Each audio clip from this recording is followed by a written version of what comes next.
Maka mulai malam ini tolong sepertiga malam terakhir jangan lupa sholat.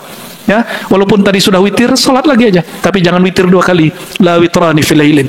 Bikin kenangan. Saya setiap Ramadan saya punya kenangan yang beda. Dan kenangan itu kebanyakan muncul setengah jam sebelum subuh. Sajadah ditebar, lalu kita zikir, baca Quran, tidak usah banyak-banyak. Ayatnya diulang-ulang boleh. Satu saat Nabi pernah baca satu ayat diulang-ulang. Atau satu zikir diulang-ulang. Wabil ashari hum yastaghfirun. Yang dirindukan oleh para ahlullah, keluarga-keluarga Allah. Ketika waktu sahur, mereka tidak hanya sibuk makan sayur. Mereka sibuk ngapain? Yastaghfirun. Memohon ampun kepada Allah, mengenang semua dosa-dosanya. Nanti malam ya, jadi jangan hanya sibuk bersahur dengan sayur, mulailah bersahur dengan istighfar kepada Allah Al-Ghaffar Al-Ghafur yang bisa menghapus dosa-dosa kita. Bapak Ibu, puasa kita 30 hari mungkin tidak diterima semua, tapi semoga ada satu saat, satu detik, sekejap, sekilas kolbu ini, diri ini, ruh kita terhubung kepada Allah, merasa dipandang oleh Allah, merasa dimiliki oleh Allah. Itulah puasa yang diterima. Satu saja diterima, cukup diterima semua puasa saja. Maka mulailah menyong puasa ini. Ada turun Ramadan, ada turun sir Ramadan, sir Lailatul Qadar, ada sir Quran. Al-Quran ini kalimat penutup saya malam ini. La yamassuhu illal mutahharun. Tidak akan ada yang dapat menyentuh Al-Quran. Tidak akan ada yang dapat merasakan nur Al-Quran illal mutahharun, kecuali orang yang mutahhar. Apa arti mutahhar? Orang yang dibersihkan kalbunya. Mohon maaf, kita ini merasa kita yang istighfar. Coba perhatikan lafaz istighfar. Astaghfirullah. Ya Allah, aku memohon dibersihkan diriku dari dosa. Siapa yang membersihkan? Siapa yang membersihkan?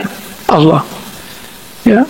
Salah satu doa iftitah, ya, Allahumma ba'id baini wa baina khataya kama ba'adta bainal masyriqi wal maghrib. Ya Allah, tolong jauhkan antara aku dan dosa-dosaku, antara timur dan barat. Siapa yang menjauhkan? Allah. Maka tiadalah dosa itu dibersihkan kecuali Allah yang membersihkan. Tidak ada orang bersih sendiri. Oleh karenanya jangan benci lihat orang bermaksiat. Siapa tahu itu akhir maksiat dia, besok dia, bahkan setelah itu dia langsung dibersihkan Allah. Jangan takjub dengan semua ketaatan. Siapa tahu itu akhir ketaatan kita, habis itu kita maksiat. Nauzubillah summa nauzubillah. Maka Bapak Ibu, mari, ini syarat merasakan nuzul Quran. Jika dulu Quran turun ke Lauh Mahfuz, ke Jibril, ke Nabi Muhammad, ke kolbu Nabi Muhammad SAW, maka Quran itu akan masih turun kepada umatnya, keluarganya, saudara-saudaranya. Nabi menyebut umat akhir zaman dengan saudara. Tulbun sebagaimana dulu turun ke kolbu Nabi, maka sekarang yang bisa menyentuh Quran pun adalah kolbu ummati. Semoga kolbu kita semua diizinkan menyentuh Quran. Maka sucikan kolbu dari selain Allah, insya Allah kolbunya merasakan satu huruf per huruf nikmat. Bismillahirrahmanirrahim bisa nangis, Alhamdulillahirrahmanirrahim bisa nangis, Alif Lam Mim pun bisa menangis. Amin ya Rabbal Alamin. Allah, kita diizinkan Allah untuk berkumpul mengkaji tentang nuzul Quran. Nuzul berarti turun. Seperti nuzul turun. Tapi karena Quran itu kalam Allah itu bukan makhluk, maka jika disebut turun, jangan dibayangkan turun dari arah atas ke bawah, tapi dari Allah yang maha tinggi, maha mulia, turun kepada hamba yang sangat hina. Itu makna turun. Ya, jangan terjebak kepada akidah materialisme yang membayangkan Tuhan di atas lalu menurunkan Quran ke bawah. Namun setelah Al-Quran diturunkan dari kalamnya, dari dirinya Allah. Jadi Al-Quran itu Bapak Ibu, jika pada zatnya itu tidak berhuruf, tidak bersuara, simbolnya titik. Apa simbolnya? Karena titik itu adalah awal dari huruf, huruf adalah inti dari kata, kata inti dari suatu ayat, ayat adalah inti dari satu surat, surat adalah inti dari satu kitab. Maka kalam Allah yang disebut oleh ulama kita Ahlus Sunnah dari dulu sampai hari ini tidak berhuruf dan bersuara, itu kalam Allah yang ada pada dirinya. oleh imam kita Abul Hasan Al-Asy'ari disebut dengan kalam nafsi. Apa sebutannya? Kalam nafsi. Maka di Quran misalnya surat Sajadah alif lam mim tanzilul, tertulis terekam. Kalau yang ada di Lauh Mahfuz belum terjadi pun sudah ditulis. Apa arti imitasi? Tiruan. Apa arti imitasi? Tiruan. Alam yang di sini menirukan yang di sana. Kalau di diri kita, Lauh Mahfuz itu otak. Memori yang dijaga Allah itu otak, dan belum ada sejarahnya manusia memaksimalkan otaknya melebihi Nabi Muhammad SAW. Maka Nabi Muhammad bisa bercerita, memori otaknya bisa tembus ke alam masa lalu, bisa tembus ke masa depan, bisa tembus ke alam yang tinggi, bisa tembus ke alam yang di bawah. Maka beliau bisa cerita yang di langit, yang di aras, yang ditanam di dalam bumi sampai akar-akar bumi, isi dalam gunung. Bahkan beliau bisa cerita alam-alam yang di situ ada penduduk-penduduk yang tidak mengerti. Di luar sana ada makhluk. Dalam riwayat Imam Ahmad ini murid Imam Syafi'i, Ahmad bin Hanbal. Di kitab Al-Musnad disebutkan, Nabi Muhammad SAW pernah diperjalankan masuk ke suatu negeri alam semesta. Di ujung sana, mungkin di ujung galaksi, ada makhluk hidup di situ. Si makhluk ini tidak tahu adakah nabi, malaikat, atau manusia. Mereka sibuk dari awal dicipta sampai sekarang untuk menzikir, menyebut nama Allah Subhanahu wa Ta'ala. Jadi kalau ada orang tanya, adakah kehidupan di luar bumi? Ada, tapi bentuknya bukan kayak kita. Mirip tapi bukan kita. Itu ada pada hadis Nabi. Nabi memorinya bisa tembus sampai ke sana. Namun memori kita nggak tembus. Kenapa? Nabi itu disebut Allah Nur.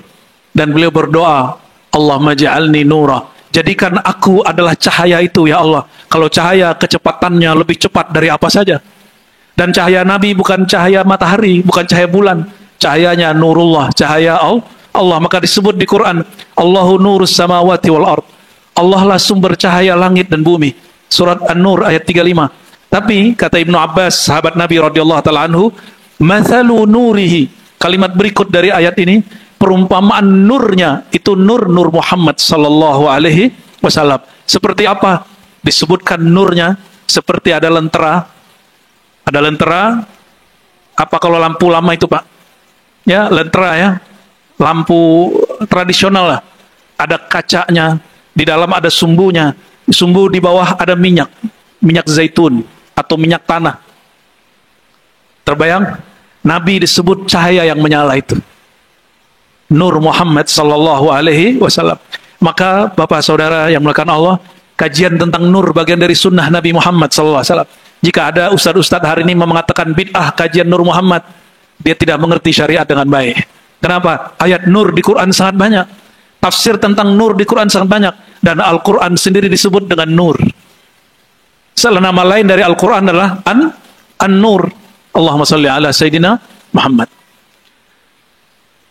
Jadi Allah berkalam pada dirinya, lalu kalamnya Allah tumpah ruahkan kepada memori alam semesta bernama Lauh Mahfuz. Dari Lauh Mahfuz, Sayyidina Jibril disuruh untuk membawa, dia copy paste. Dulu para ulama kita nggak tahu menjelaskannya karena belum ada teknologi mengcopy paste. Betul nggak? Maka terjadilah perdebatan di kitab Al-Itqan, tempatnya Dr. Amrozi, saudaraku tapi tanpa pakai Rozi ini. Ini ada Amrozinya. Ini bukan yang teroris ya. Di PT IKI, dia S3 di PT IKI, ternyata mahasiswa kawan saya Dr. Aldomi. Kalau saya ngajar di Pasca IKI. Ya, ternyata jumpanya di sini. Kita mengajarkan satu kitab judulnya Al-Itqan fi Ulumil Quran, karya Imam Asyuti. Imam Syuti menyimpulkan perdebatan ulama dari dulu, bagaimanakah caranya kalam Allah yang qadim, yang tidak dapat disentuh itu, yang transenden itu, kemudian menjadi makhluk dalam bentuk mushaf. Kalamnya tetap qadim, tapi hurufnya kok jadi nyata. Bagaimana caranya? Apa metode Jibril, metode Nabi Muhammad untuk ngerekamnya? Maka ini lucu-lucu, Pak. Lucu tapi benar. Ada 2-3 pendapat ya, yang seingat saya ya. Pertama, Sayyidina Jibril turun, berubah menjadi sosok manusia. Betul ya, ada riwayatnya. Lalu membacakan kepada Sayyidina Muhammad SAW dan Nabi menghafalnya, itu masyhur. Tapi apa yang bagi saya lucu, Tapi benar, kata Imam Suyuti, ulama kita juga berpandangan, Sayyidina Muhammad itu ada ruh, ada jasad. Maka ruhnya menjadi lebih dominan dari jasadnya, sehingga ruhnya naik menjadi sosok yang berbeda dengan sosok material, sosok jasmani, tapi dia sosok rohani. Dengan sosok itu dia langsung mengambil kepada Lauh Mahfuz atau menangkap dari Jibril. Ya bolehlah. Ya, dalam ilmu zikir, ilmu ma'rifat disebut dengan tajalli. Tajalli, ada tajalli Allah kepada hamba, ada tajalli hamba kepada Allah disebut tarakki, naik, hilang sisi kehambaan yang zahir, nyatalah sisi kehambaan yang batin. Tapi penjelasan ini masih rumit. Yang paham cuma ulama yang mengalaminya. Man lam yadzuq lam ya'rif. Siapa yang tidak pernah merasakan tidak akan mengerti. Ternyata di abad 20 muncullah namanya, apa dulu yang gede gitu? Pita, apa? Kita nyimpan disk. Apa namanya dulu? Scan disk. Flash, bukan yang gede. Disket. Sebelumnya ada, yang dulu saya masih punya paman di Senen, dia punya piringan hitam untuk merekam suara. Itu suaranya indah sekali, Pak. Dan dia masih punya alat untuk memutarnya. Tapi sebesar itu piringan hanya mampu satu album. Mungkin sebagian Bapak ini ada pernah mengalami generasi itu. Alhamdulillah Al-Fakir, kami pernah menyaksikan itu dari paman-paman kita di sini. Lalu muncullah tadi disket. Sekarang lebih sederhana, lebih kecil. Itu cukup. Bahkan hari ini tidak begitu lagi, kirim email. Bayangkan, bagi Allah mudahkah ngirim email dari Lauh Mahfuz ke qalbu Nabi? Mudahkah? Mudah nggak, Pak? Dulu kan baru Bluetooth ya, didekatkan, pindah. Tapi hari ini tidak perlu. Yang penting terjadi koneksi, dia punya akun, dia punya email, dia punya memori, dia akan sanggup menerima pesan dari sana. Yang penting jangan salah akunnya, jangan salah alamat kirimnya. Kira-kira mungkinkah Allah salah mengirim? Seperti yang diyakini oleh salah satu kelompok Rafidah yang bernama Kailaniyah dan Sabaiyah. Apa kata mereka? Jibril salah alamat, harusnya turun kepada Ali, tapi turunnya ke Muhammad. Tapi kelompok ini pun tidak dianggap Islam oleh Syiah Isna Asyariyah yang ada di Iran hari ini, karena itu disebut kelompok Ghulat. Ya, kelompok apa namanya? Ghulat. Di Indonesia ada Syiah, tapi Syiahnya sebagian besar sudah terpelajar. Ya, Syiahnya sudah Sunni, Sunni Syiah. Ya. Namun kita tetap berbeda, jaga saja toleransinya. Ya. Jaga saja toleransinya, namun akidah kita tetap ahlus sunnah. Saya pun beberapa kali interaksi dengan mereka, dan mereka sudah tidak lagi menghujat istri-istri Nabi dan sahabat-sahabat Rasul. Artinya sudah mau berdamai. Terlepas dari itu semua, Bapak Ibu, jika di kolbu Bapak Ibu itu ada akun rohani, kalau di saya juga ada, kita bisa berkirim walaupun jarak jauh. Ya, itu sebabnya dulu ibu-ibu, mungkin ibunya ibu-ibu ini, nggak tahu ibu-ibu yang sekarang, karena ibu-ibu sekarang sudah disibukkan oleh handphone. Ibu-ibu zaman dulu, itu kalau anaknya sakit, dia bisa tahu. Sampai sekarang masih sama? Masih sama ya? Suaminya lagi kenapa-napa, dia tahu. Anak juga begitu, perasaannya tidak nyaman, kok kebayang terus orang tuanya. Yang lebih bonding itu saudara kembar. Itu biasanya lebih cepat. Maksud saya menyebutkan ini, Bapak Ibu, ini hanya untuk menjelaskan bagaimana proses turunnya Quran dari Lauh Mahfuz kepada qalbu Nabi Muhammad sallallahu alaihi wasallam. Namun semua ini ada yang lebih dahsyat lagi di Quran. Misalnya di surat An-Naml dikatakan Nabi Muhammad itu ngambil Quran bukan lewat Jibril, bukan lewat Lauh Mahfuz. Sayyidina Muhammad langsung mengambil kehadiratnya. Wa innaka latulaqqal Qur'ana min ladun hakimin alim. Engkau, hai Muhammad, innaka, sungguh engkau, langsung tulaqqa, mendownload. Kalau bahasa zaman now-nya, mendownload, langsung mengambil Al-Quran min ladun, dari sisi ladun. Apa arti ladun? Sekarang jadi istilah laduni. Laduni itu transfer ilmu tanpa perantara, tanpa media, langsung. Sungguh engkau, hai Muhammad, langsung mengambil Quran dari hadirat Allah yang maha hakim dan alim, yang maha bijaksana dan maha berilmu. Karena dia langsung mengambil dari yang maha berilmu, maka dialah menjadi sumber ilmu. Disebut dia Madinatul Ilmi, kota ilmu, pusat ilmu. Kenapa? Sumbernya langsung kepada zat yang maha berilmu. Oleh karena itu Nabi tidak perlu Google, Pak. Nabi tidak perlu buka aplikasi. Kenapa? Dirinya langsung terkoneksi dengan yang maha ilmu, server terbesar, ya, yang dia sumber alam semesta, yaitu Allah Subhanahu wa Ta'ala. Maka Nabi ada kalanya ngambil langsung kepada Allah, ada kalanya lewat Sayyidina Jibril. Ini kita gabung aja semua. Ada kalanya lewat Lauh Mahfuz. Lalu apa perbedaannya? Yang turun lewat Lauh Mahfuz dan Jibril itu yang kemudian wahyunya punya muatan hukum syariat. Karena dia syariat, hukumnya jelas, hukumnya tidak boleh abu-abu, dia mesti hitam putih. Meskipun dalam memahaminya boleh orang berkreasi, disebut ijtihad, tapi dia mesti clear. Kitabun mubin, ayatun bayyinat, begitu disebutkan di Quran, ayat yang jelas, buktinya jelas. Maka perlu ada Lauh Mahfuz, perlu ada Jibril. Di sini tidak mengharapkan filsafat kan? Ya, gurunya kita juga ya. Dalam akidah Islam, filsafat itu ada yang dibolehkan, dan itu sudah. Jadi kalau filsafat itu barangkali sudah disyahadatkan oleh Imam Al-Ghazali, udah disunat oleh Imam Al-Ghazali. Maka beliau mengatakan Jibril itu di filsafat disebut dengan al-aqlul fa'al.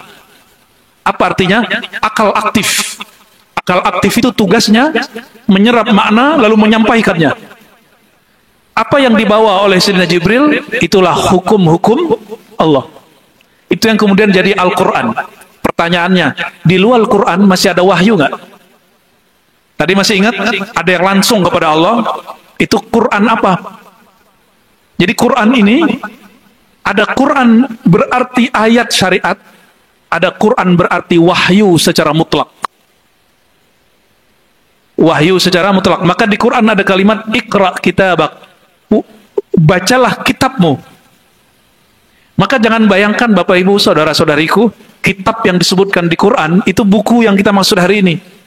Kitab itu himpunan makna yang ada pada huruf, dirangkai dalam kata, disusun dalam kalimat, lalu dalam bentuk ayat-ayat, gabungan dari surat-surat, terkumpul, itu disebut Al-Kitab. Dan dia nggak mesti fisik, bisa hafalan. Maka dulu orang disebut ahli kitab itu nggak mesti ada kitab di tangannya, tapi ada kitab di dalam memori dirinya. Dan ini dipraktekkan oleh para ulama kita. Ada imam ahli hadis namanya Imam Al-Hafiz Ibnu Salah. Al-Hafiz Ibnu Salah, mazhabnya Syafi'i, dia hafal Sahih Bukhari, Muslim, Abu Daud, Tirmizi dan lain sebagainya. Dia jika mengajar kitab itu tidak ada rujukan di depannya, semua rujukan sudah di kepalanya. Maka dia bacakan Muqaddimah ilmu hadis, menjadilah itu sebutannya Muqaddimah Ibnu Salah. Ada imam yang kontroversial, dia seorang ahli hadis, akidahnya Ahlus Sunnah, tapi dia bertasawuf. Namun karena orang tidak faham dia bertasawuf, dikira rasa yang dia alami dalam tasawuf itu bagian dari akidah, sehingga pengalaman dia dihukumi secara hukum akidah. Di situ kekeliruan orang baca imam ini, namanya Ibnu Arabi. Imam Ibnu Arabi ini hafiz Quran, hafiz Sunnah. Satu kali dia tulis kitab judulnya Al-Futuhat Al-Makkiyah, ilham-ilham yang turun di Mekah. Kalau cetakan saya 9 jilid Bapak Ibu, 9 jilid segini. Pertama kali saya baca secara utuh 2004 sampai 2006 khatam. Waktu itu kami masih S1, profesor saya pun belum baca utuh. Alhamdulillah kami sudah baca utuh, biiznillah, dengan anugerah dari Allah Subhanahu wa Ta'ala. 2006 saya khatam. Tapi apa yang bikin saya kaget, imam pengarang kitab ini dia hijrah ke Suriah dan menjadi penasihat Sultan Kaukaus. Ini saya jelasin umat Nabi, apalagi nabinya gitu maksudnya nanti. Imam Ibnu Arabi ini, dia buru-buru berangkat dari Mekah, ternyata kitab-kitab yang dia tulis 9 jilid itu tertinggal di Mekah. Sampai di Suriah, dia jadi mursyid dari guru besar, kiai hebat yang ada di Suriah, dan penasehat dari seorang raja. Dimintalah oleh murid-muridnya dan para sultan, tolong Tuan Syekh, engkau imlakan. Tahu imla? Ini ilmu yang sudah mulai hilang hari ini. Imlakan ilmumu, kitabmu. Kata Ibnu Arabi, oh tunggu dulu, kitabku ketinggalan. Kitabku ketinggalan. Berapa jilid tadi Pak? 9 jilid, itu cetakan yang saya punya. Cetakan yang lain ada yang kurang, ada yang lebih. Kalau satu kitab isinya 400 atau 500 halaman, kalau 9 kali 500, ya hitung sajalah sendiri itu ya. Allahumma sholli ala Muhammad. Lalu kata Ibn Arabi, tunggu. Maka beliau menggali dulu kitab itu di dalam dirinya. Ternyata inilah perbedaan orang dulu dan sekarang. Orang dulu ilmunya di dalam ini. Maka ada ungkapan al-ilmu fis sudur. Ini bukan hadis. Ini ungkapan hikmah. Ilmu itu apa yang kau ukir, yang kau simpan dalam memori dadamu. La fis sutur, bukan dalam lembaran-lembaran kertas. Maka beliau setelah kemudian minta istikharah kepada Allah, lalu minta dimudahkan, semua yang dia ingat dia imlakan. Setelah sebulan lebih kurang, kitabnya khatam. Lalu ada orang pulang dari Mekah, bawa kitab dia, disamakan, dibandingkan, isinya sama lebih kurang. Allahumma sholli ala sayyidina Muhammad. 9 jilid, ketika ini kitab nggak ada, dia bisa ulang lagi. Saya mau tanya Bapak yang pernah nulis skripsi, tesis, disertasi. Ingat nggak Pak? Kenapa? Karena hanya ngukir di sini, tidak mengukir di dalam dada. Maka kalimatnya al-ilmu fis sudur, ilmu itu di dada, bukan di kepala. Kalau di sini Bapak stroke hilang ilmunya, tapi kalau diukir di dalam dada, apa kata Nabi SAW? Perbedaan hafiz hakiki dengan hafiz palsu. Hafiz hakiki hanya menghafal sampai di sini, tidak tembus sampai tenggorokannya apalagi dadanya. Tapi hafiz sejati, dia menghafal dengan otaknya, dibawa rasa ke dalam dada. Dada itu memorinya rasa, disebut zauk. Dia cukup mengenang satu saja, satu kenangannya akan mencakup beberapa bab di kepalanya. Makanya Bapak Ibu, kita ini banyak lupa. Tapi Bapak Ibu kalau punya kenangan dengan seseorang, misalnya sama-sama mendengarkan musik tertentu dengan orang yang kita spesialkan, atau ada bau parfum tertentu, kalau kita hirup atau mendengar senandung tertentu, kita akan teringat memori yang mungkin itu puluhan tahun. Dalam 5 menit senandung, tapi bisa mengingatkan 11 tahun, 20 tahun, 30 tahun bersama seseorang yang kita cintai. Kenapa? Rasa. Inilah, rasa itulah yang bisa menangkap laduninya Allah. Tapi ingat, rasa bukan Tuhan. Rasa itu pun bukan bagian dari Tuhan itu sendiri. Rasa itulah al-wasilah, penghubung antara seorang hamba dengan Tuhannya. Maka yang bikin kita rindu Ramadan itu rasa Pak, kenangan. Benar nggak? Bedanya apa? Banyak orang kenangannya dengan Ramadan, kenangan masa kecil. Ya mungkin bawa obor, jam 3 anak-anak pukul beduk, ya. Lalu ada tadarus malam hari, sifatnya masih fisik. Kita ini belum membangun memori suduriyah, memori yang ada di dada ini. Karena Ramadan kita belum tembus sampai ke dalam. Tapi saya berharap semoga malam ini semuanya Allah izinkan merasakan memori ke dalamnya. Ya, sehingga dia rindu Ramadan, bukan rindu obor, bukan rindu opor. Ya, enak opor ya, opor ayam. Bukan rindu itu. Apa yang dia rindukan? Dia rindu ada obor nur di dalam kolbunya, yang di situ dia bisa menatap kehambaannya. Syahdunya bukan main sujud ke hadapan Allah Subhanahu wa taala. Syahdunya baca kalam-kalam Allah. Syahdunya nunggu waktu berbuka. Syahdunya nunggu bersahur. Syahdu nunggu Id. Kesyahduan sepertiga malam terakhir. Maka mulai malam ini tolong sepertiga malam terakhir jangan lupa sholat. Ya, walaupun tadi sudah witir, sholat lagi aja. Tapi jangan witir 2 kali. La witrani fil lailin. Bikin kenangan. Saya setiap Ramadan saya punya kenangan yang beda. Dan kenangan itu kebanyakan muncul setengah jam sebelum subuh. Sajadah ditebar, lalu kita zikir, baca Quran, zikir, baca Quran. Tidak usah banyak-banyak. Ayatnya diulang-ulang boleh. Satu saat Nabi pernah baca satu ayat diulang-ulang. Atau satu zikir diulang-ulang. Wabil ashari hum yastaghfirun. Yang dirindukan oleh para ahlullah, keluarga-keluarga Allah. Ketika waktu sahur, mereka tidak hanya sibuk makan sayur. Mereka sibuk ngapain? Yastaghfirun. Memohon ampun kepada Allah, mengenang semua dosa-dosanya. Nanti malam ya. Jadi jangan hanya sibuk bersahur dengan sayur. Mulailah bersahur dengan istighfar kepada Allah Al-Ghaffar Al-Ghafur yang bisa menghapus dosa-dosa kita. Bapak Ibu, puasa kita 30 hari mungkin tidak diterima semua. Tapi semoga ada satu saat, satu detik, sekejap, sekilas kolbu ini, diri ini, ruh kita terhubung kepada Allah, merasa dipandang oleh Allah, merasa dimiliki oleh Allah, itulah puasa yang diterima. Satu saja diterima, cukup diterima semua puasa saja. Maka mulailah menyong puasa ini, ada turun Ramadan, ada turun sir Ramadan, sir Lailatul Qadar, ada sir Quran. Al-Quran ini kalimat penutup saya malam ini. La yamassuhu illal mutahharun. Tidak akan ada yang dapat menyentuh Al-Quran. Tidak akan ada yang dapat merasakan nur Al-Quran illal mutahharun, kecuali orang yang mutahhar. Apa arti mutahhar? Orang yang dibersihkan kalbunya.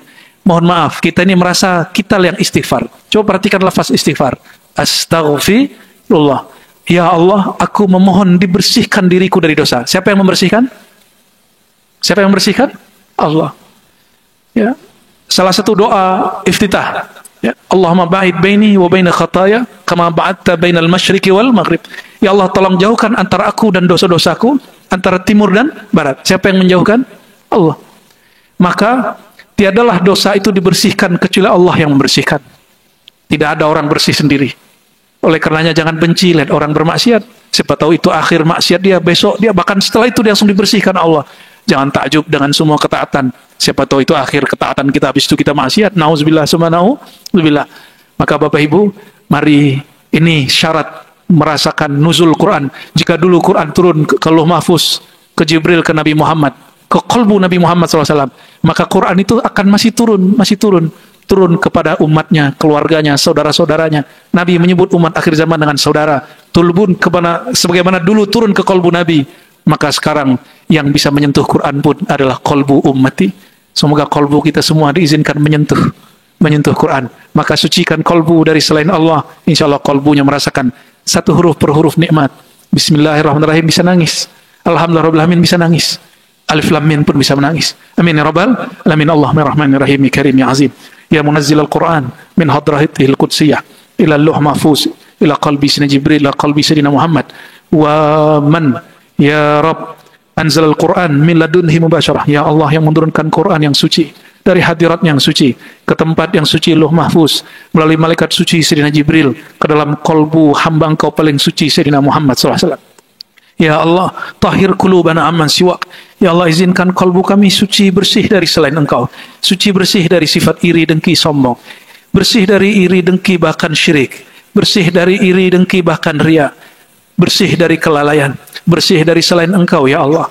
Sehingga, ya Allah, jadikan diri kami, jiwa kami, kalbu kami pantas untuk menyentuh nurul Quran. Untuk menyentuh huruf-huruf Quran. Untuk membaca kalimat-kalimat Quran. Allahumma ya Allah, lisan Sayyidina Muhammad kekasih Engkau mengatakan bahwa orang yang membaca Quran, Quran akan datang kepadanya menjadi sahabat dan memberi syafaat di hari kiamat. Ya Allah, ya Allah, jadikan kami ashabul Quran. Jadikan kami orang yang mendapatkan syafaat Quran.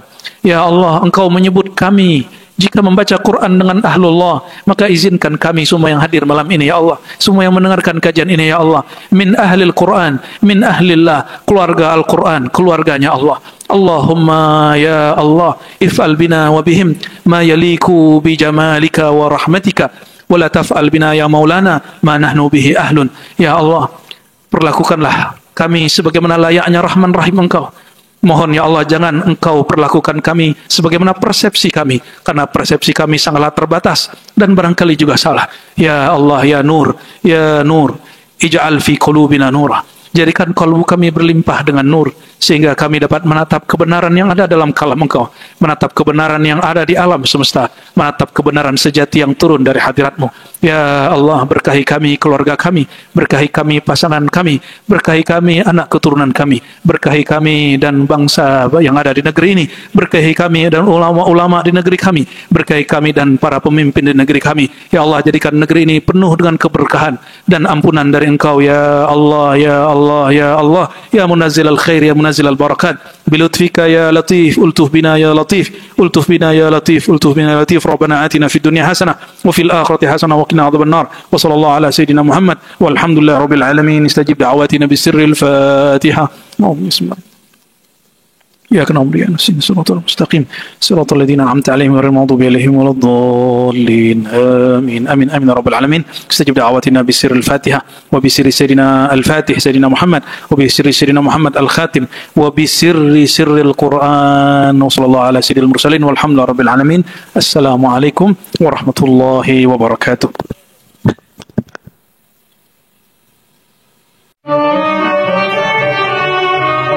Ustaz. Masya Allah, Afan Irfan sekarang. Ya. Saya sering juga mengikuti kajian-kajian Abuya di YouTube.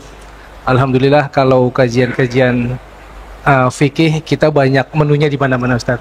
Cuman baru kali ini saya dapat artinya yang mendekatkan kita untuk lebih mengenal ruh berzikir. Yang saya ingin tanyakan adalah bagaimana cara dan kiat-kiat agar kita berzikir itu tidak hanya di lisan, kita tapi masuk ke kolbu. Dan yang terakhir yang saya menarik juga, bagaimana kita cara menemukan peta pulang ruh kita yang Masya Allah.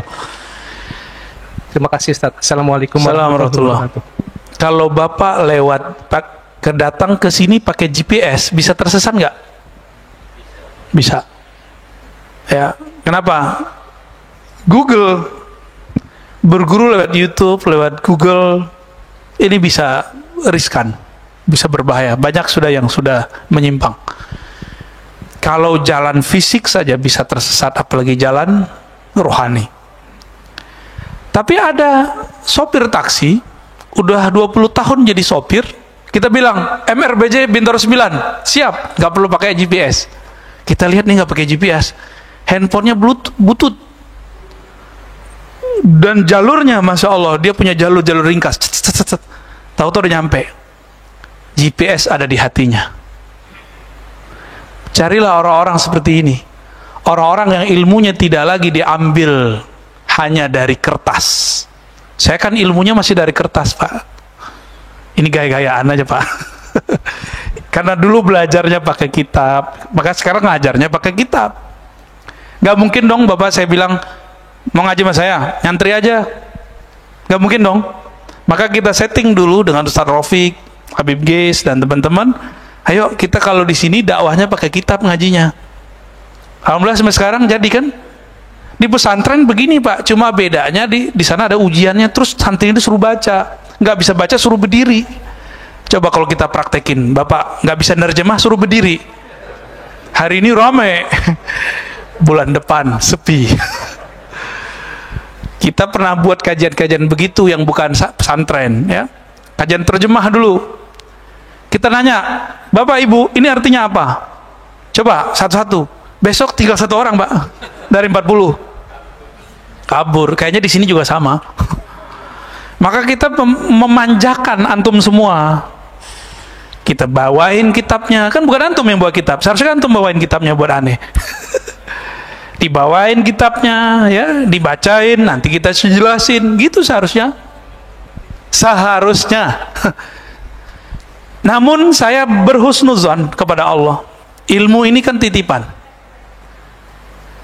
Ilmu itu ada yang disebar lewat taklim, murid datang. Ada yang disebar lewat dakwah, gurunya datang. Maka saya gabung dua-duanya. Bapak kan datang ke sini, saya juga datang ke sini, sama-sama datanglah kita. Ya. Bagaimana caranya zikir supaya nyambung antara lisan, pikiran, maqalbu? Itu harus digabung dan ada orang yang menggabungnya, Pak. Itu namanya talqin. Harus ada ahli talqin zikir yang dia juga sudah bergabung kalimahnya lisan dengan kolbunya. Lalu dibimbinglah Bapak untuk membaca hal yang sama. Ketemu secara fisik iya, tapi ada hubungan batin. Kolbunya nyambung. Kalau udah nyambung, maka yang dibaca oleh gurunya terbaca oleh muridnya. Itu namanya talqin. Ditalkinkan, dibimbingkan, disuapkan, diajarkan cara memakan kalimah itu masuk ke dalam kolbu. Diajarkan cara menanam kalimah ke dalam kolbu.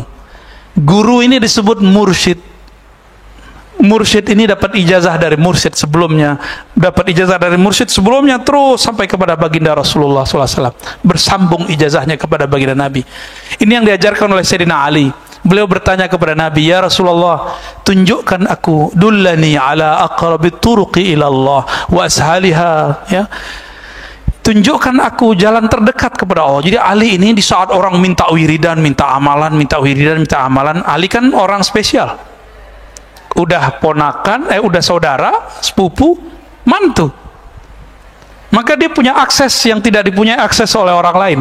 Apa kata dia, ya Rasulullah, beli dong jalan tol kepada Allah. Udah jalan tol ashal, lebih susah, lebih mudah. Bahkan arfa darajatan, lebih tinggi derajatnya di sisi Allah. Maka tidak ada zikir di dunia ini kecuali jalur silsilah zikirnya melewati Sayyidina Ali karamallahu wajhah. Dan itu bukan Syiah, ya. Kebetulan sanad kita mirip aja sama mereka, tapi ini bukan, ini sanad Ahlussunnah. Lalu apa kata Nabi? Aksiru min dzikrillah, banyak-banyak aja zikir Ali. Apa kata Sayyidina Ali? Wahai Rasulullah, kalau itu saya tahu, banyak-banyak zikir saya tahu. Caranya gimana? Sama, antum tuh nanya tuh kayak Sayyidina Ali nanya tuh. Ya, jadi ternyata semua orang yang merindukan Allah dan Rasul pasti bertanya seperti ini, pasti mencari seperti antum itu. Nah, ini kabar gembiranya bahwa sudah ada nur di kolbu. Nur itulah yang mencari jalan sekarang. Lalu dikatakan oleh Nabi, muncullah di situ teknik thariqah. Tapi kan di luar orang benci thariqah, Pak. Orang mengatakan thariqah syirik, thariqah khurafat. Kalau kita searching di YouTube yang muncul thariqah itu goyang-goyang gitu kan. Jadi nggak muncul yang aslinya. Ya. Maka saya yang tadinya orang harus datang ke kita talqin zikir itu kita anterin, kita ke Jambi, kita buka talqin zikir. Tapi kepada kiai-kiai, ustadz-ustadz yang kira-kira dia sudah mencari lama kolbunya, mereka mau datang ke majelis kita, itu sudah menghabuskan ego keilmuannya. Yang paling berat untuk talqin cuma satu, Pak, ego sama males. Dua-duanya kembar kan itu. Orang kalau udah ego kan males. Masih muda gitu. Kemana-mana kita, ke Pekanbaru, ke Sumatera Barat, saya pulang kampung, ya, kemana-mana yang kita sebar ini talqin zikir, tapi kepada orang yang tasdik. Modalnya cuma satu, tasdik, mempercayai, menerima guru kita bersambung silsilah ilmunya kepada Nabi sallallahu alaihi wasallam. Maka Nabi ajarkanlah, di situ dibuka, ghammid ainaik, wahai Ali, pejamkan matamu. Itu teknik namanya, Pak. Teknik ini akan berkembang sesuai masa, tapi yang asli begitu. Jadi kalau zikir-zikir yang berthariqah itu pasti pakai pejam mata. Namun ada seorang syekh di Saudi, dia nggak mengerti fan ini walaupun sudah ulama bagi orang lain, tapi tidak ulama dalam tasawuf. Apa kata dia? Nggak boleh zikir pejam mata karena mirip dengan agama lain. Jadi mirip doang nggak boleh kata dia. Padahal jenggot dia juga mirip kan. Tidak ada masalah ya Pak Panji ya. Ya. Lalu bagaimana caranya? Talqin. Talqin sama siapa? Ya cari guru yang silsilah keilmuannya bersambung kepada Rasulullah. Udah itu aja, Pak. Itu GPS-nya. Namun GPS ini ada dua peta. Ada peta cuma peta zikrullah. Si guru cuma ngasih wiridan, zikir. Capek. Benar nggak? Bapak disuruh zikir 1000, lelah. Pak Mirwan pasti nggak mau. Tapi disuruh senam dia mau 2 jam. Untuk sehat badan dia mau. Tapi kalau udah tasdik sama saya nih, disuruh 70.000 juga mau ntar. Tapi kalau belum tasdik, 5 aja nggak mau, Pak. Tapi kalau udah tasdik, berapa aja mau. Tasdik itulah yang membuat kita hilang ego, hilang capek kalau beramal. Guru ini ada yang mengajarkan zikir, ada yang mengajarkan mazkur. Apa arti zikir, arti mazkur? Zikir itu wiridan, mazkur itu ma'rifatullah.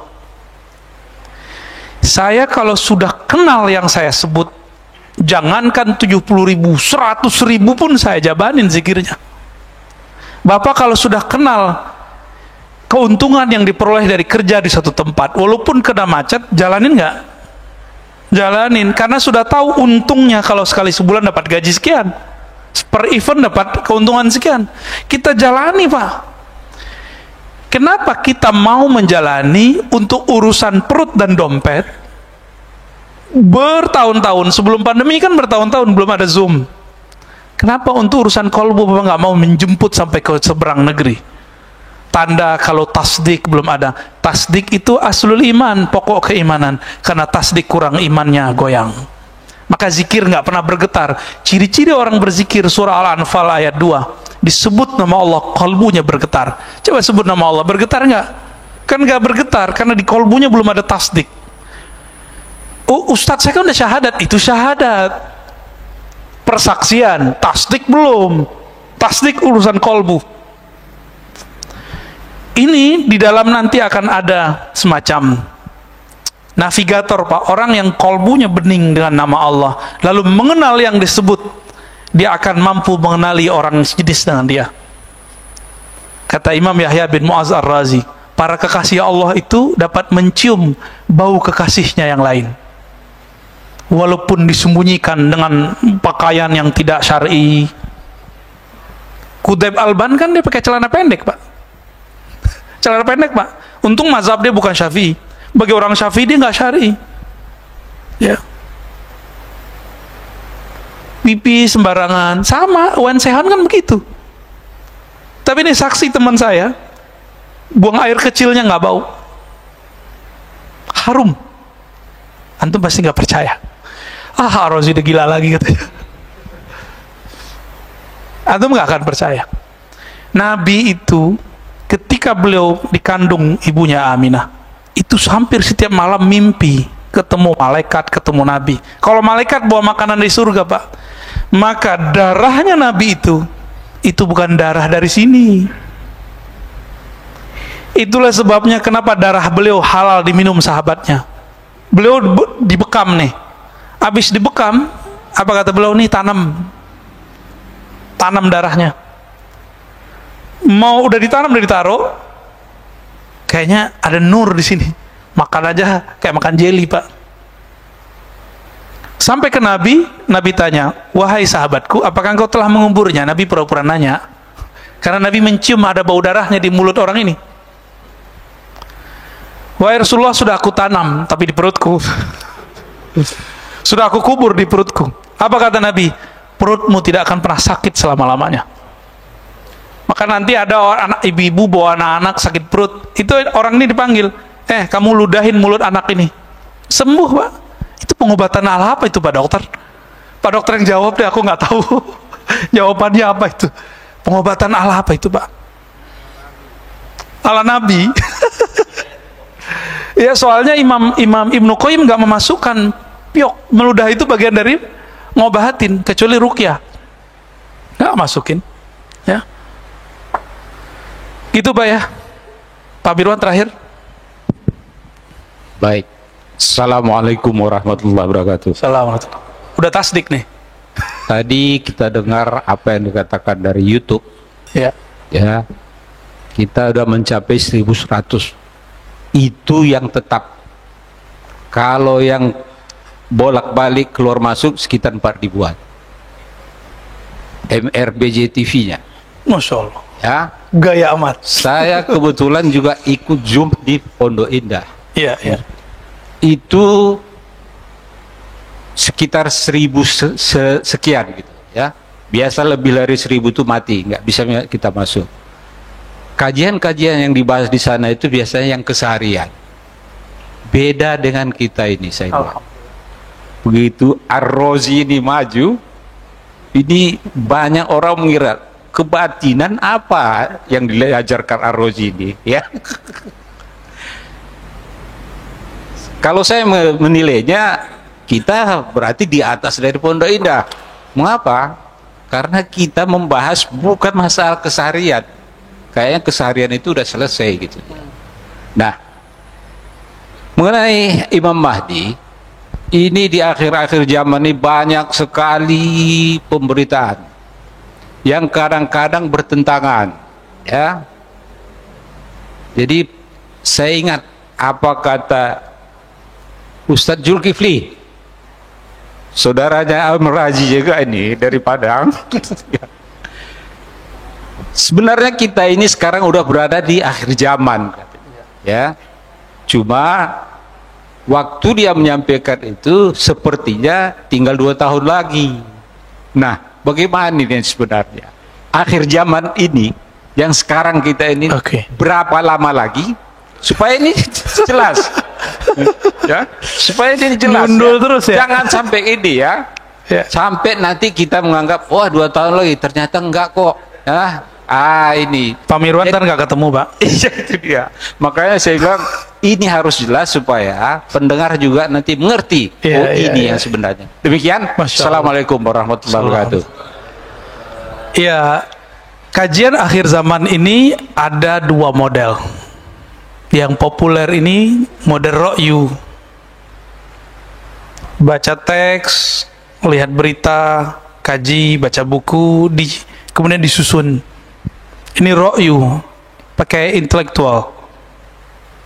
Ya cakep sih, karena bisa buat video, ya kan, bisa buat slide. Ya saya juga bisa sih Pak. Coba ilmu kan bukan di situ. Ilmu kan di kolbu. Emang kalau nggak ada slide terus nggak ngaji gitu? Ya, al ilmu fil sudur la fil hasub. Bahkan ilmu bukan di kitab. Di kitab ini cuma tulisan mengenai ilmu. Yang membacanya cuma orang yang punya keilmuan membaca coding-coding di dalamnya. Bapak baca buku yang sama dengan saya. Anggaplah bukunya Bapak bisa bahasa Arab, saya bisa bahasa Arab. Hasilnya beda. Tergantung scanningnya ini gimana, cara membacanya. Cara membaca itu yang mahal, metodologi. Ini yang disebut dalam keilmuan Islam madarikul ulum. Perolehan ilmu. Dengan cara apa? Kebanyakan empirik dan intelektual. Ini. Mana datanya? Ada di hadis. Itu empirik. Nomor sekian, halaman sekian, ayat sekian. Itu empirik. Kebanyakan orang belajar dalil empirik. Pada dalil ada yang kedua, dalil akli. 1 tambah 1, 2. Itu dalil Pak. Tapi dalil akli. Ya. Apalagi? Sebutkan semua angka-angka, teori-teori yang sudah konstan, hukum konstan dalam ilmu eksak, itu disebut dalil akli. Dia nggak ada di Quran, nggak ada di Sunnah, tapi disuruh dalam Al-Quran. Teks empirik, dalil empirik mengatakan, afala ta'qilun, apa kamu tidak berpikir? Bukan apakah kamu tidak mencocok-cocokkan, bukan. Jangan terjebak pada cocoklogi. Supaya tidak terjebak cocoklogi gimana? Masuk ke ilmu yang ketiga. Harus dengan kolbu, bahkan harus masuk yang keempat dengan ruh. Itu beda loh Pak. Kolbu sama ruh ini udah beda. Di kolbu masih ada di situ noda. Jadi kalau orang ngomong nih, hati saya berkata, batin saya memandang, itu belum tentu benar. Ya, siapa tahu kolbunya berabu apa ya, berkabut ya, istilahnya Pak. Kalau orang Aceh itu ngomongnya apa tuh? Hah? Hingga kalau ada kaca tuh nggak jelas muka kita, itu namanya apa tuh? Burem. Siapa tahu kolbunya burem, yang dia bilang A ternyata bukan A. Kasyaf ini unik, ini pelajaran Pak, ini pelajaran kita nih. Masih ingat gak Pilpres kemarin? Ada seorang kiai kasyaf, dia mendapatkan nama calon ini 5 kali. Itu benar Pak, yang dia alami itu benar, tapi terjemahannya kan burem. Nggak kepilih kan? Pengalaman dia benar, dia membaca itu dan itu tidak salah. Tapi ketika dibaca di luar, diterjemahin orang, sama. Jadi kalau sudah ditakbir, aduh kacau udah, ya. Nah, ini yang terjadi, ya. Jadi gimana? Ilmu kita jangan birra'yi, cocok logi. Masa mau kenal Imam Mahdi pakai WA? Saya dikabarkan lewat WA. Nggak begitu cara mengetahui Imam Mahdi. Lewat berita Ustadz, bahwa di hadis dikatakan jika telah muncul panji hitam di Khurasan, maka disitulah Al-Mahdi. Ustadz, itu benderanya putih Pak hitam? Putih Pak, belum hitam. Riwayat banyak panji-panji hitam. Berarti ada macam-macam. Saya mau tanya, Nabi Muhammad itu sukanya warna hijau atau hitam? Berarti ada nanti panjinya warna hijau, Pak Panji. Ada yang warna putih, ada yang warna hitam. Hitam itu tanda perang Pak. bahwa ini lagi bergerak. Putih tanda kalah. Kan gitu, kita kalau kalah kan putih kan. Hitam itu menunjukkan saya ini kalau sudah bergerak maju nggak mundur lagi, itu hitam. Ini nih kayak gini nih, sekarang nih lagi jihad, saya ajak Pak jihad, mau nggak? Ustaz, saya masih punya anak, saya bini, salam ya, nggak bisa. Jadi kalau sudah kita ngomong jihad, itu kolbu harus dimantapin, bukan dikerasin, dimantapkan. Nggak ada lagi pikiran ini dan itu. Kolbu yang sudah mantap begitu, di dalamnya ada nama Allah bergerak. Nama Allah bergerak, Pak. Itu yang terjadi pada Ahlul Badar. Ketika mereka mengayunkan pedangnya, belum sampai pedang, kalimatullah sudah sampai di jantung orang itu, mati orangnya. Ini ada di hadis Muslim, kata sahabat-sahabat, dulu waktu kami perang Badar, cuma perang itu doang Pak, perang yang lain enggak. Di saat kami mengayunkan pedang, belum pedang sampai, tahu-tahu sudah ada yang menusuk di depan, tidak tahu dari arah mana. Bertanyalah mereka ke Nabi, semuanya 313 mengalami hal yang sama. Apa kata Nabi? Jibril mengabarkanku bahwa Allah mengutus malaikat-malaikat untuk membersamai kalian. Lalu aku bertanya, itu malaikat apa saja? Jadi Nabi ini penasaran. Kata Jibril, sebagaimana 313 itu orang pilihan, maka yang ikut dari kalangan malaikat itu juga orang pilihan. Untuk merasakan getaran malaikat, pakai apa Pak? Malaikat cocok logi, pakai teks? Gak bisa. Cocok logi kalau pakai teori jadi ilmiah. Ilmiah belum tentu benar. Jadi kalau antum nih ngomong, ustadznya, ini ilmiah, belum tentu benar. Tapi kan yang si Anu kan ngomong begitu, ini ilmiah, pasti benar. Enggak. Karakter ilmiah itu bisa digugat kebenarannya. Ini yang kita pelajari dari semenjak kita masih belajar dari awal. Sepakat nggak yang kuliah-kuliah? Karakter ilmiah bisa digugat kebenarannya. Kitab ini nyusun hadis, dia kan nyusun doang Pak, bisa jadi susunannya kebalik-balik. Contoh, ensiklopedia akhir zaman Dr. Mubayyad itu kan bagus, tapi dia naruh Mahdi sebelum Dajjal. Kan Dajjal duluan seharusnya, ya kan? Lalu dia punya asumsi-asumsi kayak tadi, kematian khalifah. Bagi dia bahwa di Ka'bah itulah ada perbendaharaan, tapi itu hadis pendapat lemah. Bagi dia itu Eufrat. Kan nyambung. Berarti dalam dia membaca hadis masuk ro'yu. Ro'yu itu intelektual. Ini murni spiritual. Al-Mahdi yang di-guidance secara rohani, berarti ini spiritual. Mahdiyin, orang yang di-guidance secara spiritual, bukan yang cocok logi. Saya nandain itu aja, karena sekarang sudah mulai masuk ke dunia bisnis nih, kepanikan duit, kepanikan buat perumahan akhir zaman, buat bunker akhir zaman. Enggak, pergerakan akhir zaman enggak begitu Pak. Nabi ketika dulu berjuang buat bunker enggak? Serius nih. Jadi kalau ada yang ngajak buat bunker akhir zaman, antum pastikan itu bukan golongan Al-Mahdiyin. Ya. Buat perumahan akhir zaman, bakal kita tinggal kok nanti. Pastikan itu bukan gerakan Mahdiyin. Mari kita sama-sama menunggu aja, pakai kolbu, pakai rohani, kita sembari mencari dengan ilmu yang ada diberikan Allah, kita minta petunjuk. Karena ada jalur pintas kepada Allah. Salat hajat, salat istikharah. Ya, munajat sepertiga malam terakhir. Itu jalan tol kepada Allah Pak. Jangan ditinggal itu, ya. Insya Allah kalau kolbu sudah connect, nanti tidak lagi handphone, tidak lagi apa-apa. Orang-orang dengan kolbunya bicara, ayo kita ketemu di titik mana, kita berangkat ke Mekah. Terus berangkatnya pakai apa Pak? Ini yang dikatakan tadi di hadis, sebelum akhir zaman terjadi, akan terjadi binatang berbicara kepada manusia. Itu baru contoh. Angin tak ngomong, air terngomong, binatang ngomong semua. Disitulah muncul turun ilmu Nabi Sulaiman kembali. Ilmu Nabi Sulaiman pakai akal, pakai ini.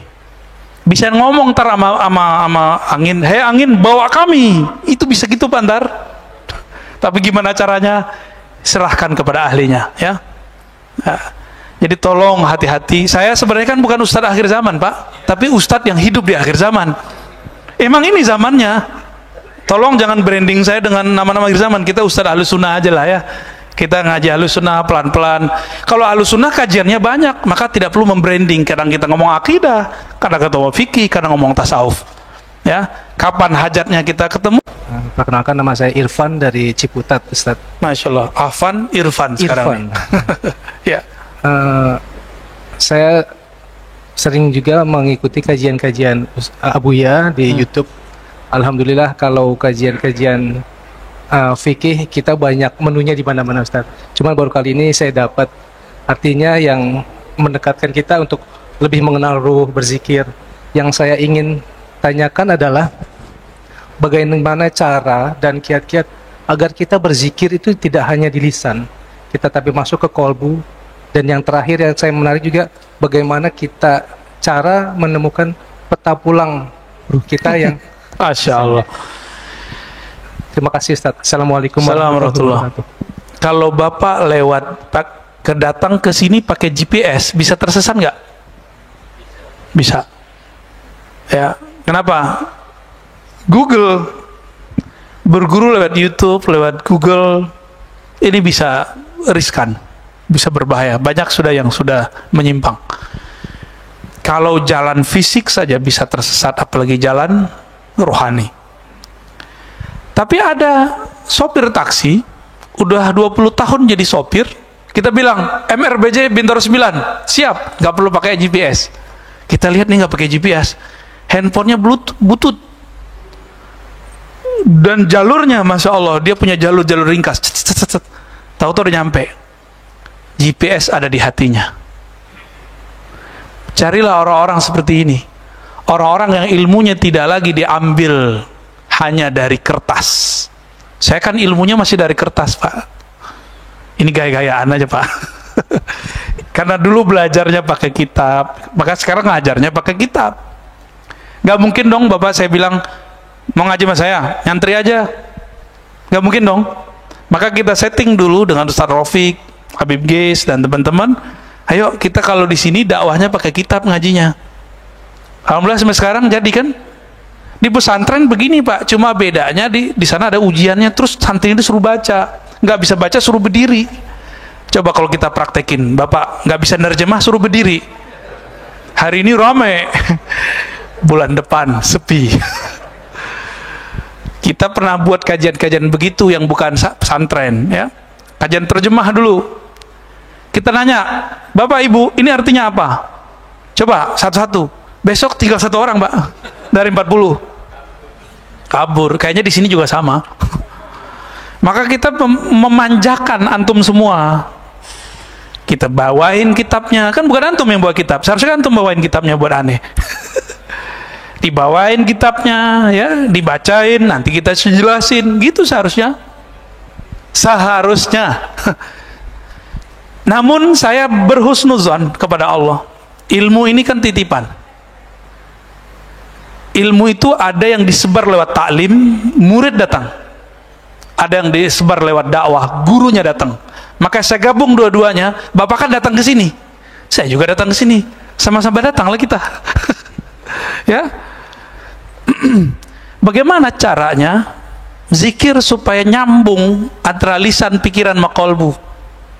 Itu harus digabung dan ada orang yang menggabungnya, Pak. Itu namanya talqin. Harus ada ahli talqin zikir yang dia juga sudah bergabung kalimahnya, lisan dengan kolbunya. Lalu dibimbinglah Bapak untuk membaca hal yang sama. Ketemu secara fisik, iya, tapi ada hubungan batin.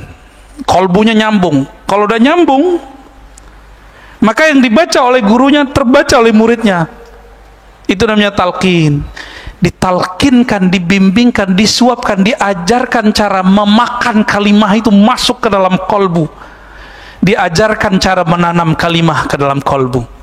Guru ini disebut mursyid. Mursyid ini dapat ijazah dari mursyid sebelumnya, dapat ijazah dari mursyid sebelumnya, terus sampai kepada baginda Rasulullah SAW, bersambung ijazahnya kepada baginda Nabi. Ini yang diajarkan oleh Sayyidina Ali. Beliau bertanya kepada Nabi, ya Rasulullah, tunjukkan aku, dullani ala aqrabit turuqi ilallah wa ashaliha, ya. Tunjukkan aku jalan terdekat kepada Allah. Jadi Ali ini di saat orang minta wiridan, minta amalan, minta wiridan, minta amalan, Ali kan orang spesial. udah ponakan, udah saudara, sepupu, mantu. Maka dia punya akses yang tidak dipunyai akses oleh orang lain. Apa kata dia? Ya Rasulullah, beli dong jalan tol kepada Allah. Udah jalan tol ashal, lebih susah, lebih mudah. Bahkan arfa darajatan, lebih tinggi derajatnya di sisi Allah. Maka tidak ada zikir di dunia ini kecuali jalur silsilah zikirnya melewati Sayyidina Ali karamallahu wajhah. Dan itu bukan Syiah. Ya. Kebetulan sanad kita mirip aja sama mereka. Tapi ini sanad Ahlussunnah. Lalu apa kata Nabi? Aksiru min dzikrillah. Banyak-banyak aja zikir Ali. Apa kata Sayyidina Ali? Wahai Rasulullah, kalau itu saya tahu. Banyak-banyak zikir saya tahu. Caranya gimana? Sama, antum tuh nanya tuh kayak Sayyidina Ali nanya tuh. Ya. Jadi ternyata semua orang yang merindukan Allah dan Rasul pasti bertanya seperti ini, pasti mencari seperti antum itu. Ini kabar gembiranya bahwa sudah ada nur di kolbu. Nur itulah yang mencari jalan sekarang. Lalu dikatakan oleh Nabi, muncullah di situ teknik torikoh. Tapi kan di luar orang benci torikoh, Pak. Orang mengatakan torikoh syirik, torikoh khurafat. Kalau kita searching di YouTube yang muncul torikoh itu goyang-goyang gitu kan. Jadi nggak muncul yang aslinya. Ya. Maka saya yang tadinya orang harus datang ke kita talqin zikir itu kita anterin. Kita ke Jambi, kita buka talqin zikir. Tapi kepada kiai-kiai, ustadz-ustadz yang kira-kira dia sudah mencari lama kolbunya, mereka mau datang ke majelis kita, itu sudah menghabuskan ego keilmuannya. Yang paling berat untuk talqin cuma satu, Pak, ego sama males. Dua-duanya kembar kan itu. Orang kalau udah ego kan males. Masih muda gitu. Kemana-mana kita, ke Pekanbaru, ke Sumatera Barat, saya pulang kampung ya, kemana-mana yang kita sebar ini talqin zikir. Tapi kepada orang yang tasdik, modalnya cuma satu, tasdik, mempercayai, menerima guru kita bersambung silsilah ilmunya kepada Nabi Sallallahu Alaihi Wasallam. Maka Nabi ajarkanlah, di situ dibuka, ghammid ainaik, wahai Ali, pejamkan matamu. Itu teknik namanya, Pak. Teknik ini akan berkembang sesuai masa. Tapi yang asli begitu. Jadi kalau zikir-zikir yang bertorikoh itu pasti pakai pejam mata. Namun ada seorang syekh di Saudi, dia nggak mengerti fan ini walaupun sudah ulama bagi orang lain, tapi tidak ulama dalam tasawuf. Apa kata dia? Nggak boleh zikir pejam mata karena mirip dengan agama lain. Jadi mirip doang nggak boleh kata dia. Padahal jenggotnya juga mirip kan. Tidak ada masalah ya Pak Panji ya. Lalu bagaimana caranya? Talqin. Talqin sama siapa? Ya cari guru yang silsilah keilmuannya bersambung kepada Rasulullah. Udah itu aja Pak. Itu GPS-nya. Namun GPS ini ada dua. Peta. Ada peta cuma peta zikrullah. Si guru cuma ngasih wiridan, zikir. Capek. Bener nggak? Bapak disuruh zikir 1000, lelah. Pak Mirwan pasti nggak mau. Tapi disuruh senam dia mau 2 jam. Untuk sehat badan dia mau. Tapi kalau udah tasdik sama saya nih, disuruh 70.000 juga mau ntar. Tapi kalau belum tasdik, 5 aja nggak mau Pak. Tapi kalau udah tasdik, berapa aja mau. Tasdik itulah yang membuat kita hilang ego, hilang capek kalau beramal. Guru ini ada yang mengajarkan zikir, ada yang mengajarkan mazkur. Apa arti zikir, arti mazkur? Zikir itu wiridan, mazkur itu ma'rifatullah. Saya kalau sudah kenal yang saya sebut, jangankan 70.000, 100.000 pun saya jabanin zikirnya. Bapak kalau sudah kenal keuntungan yang diperoleh dari kerja di satu tempat, walaupun kena macet, jalanin nggak? Jalanin, karena sudah tahu untungnya kalau sekali sebulan dapat gaji sekian, per event dapat keuntungan sekian. Kita jalani Pak.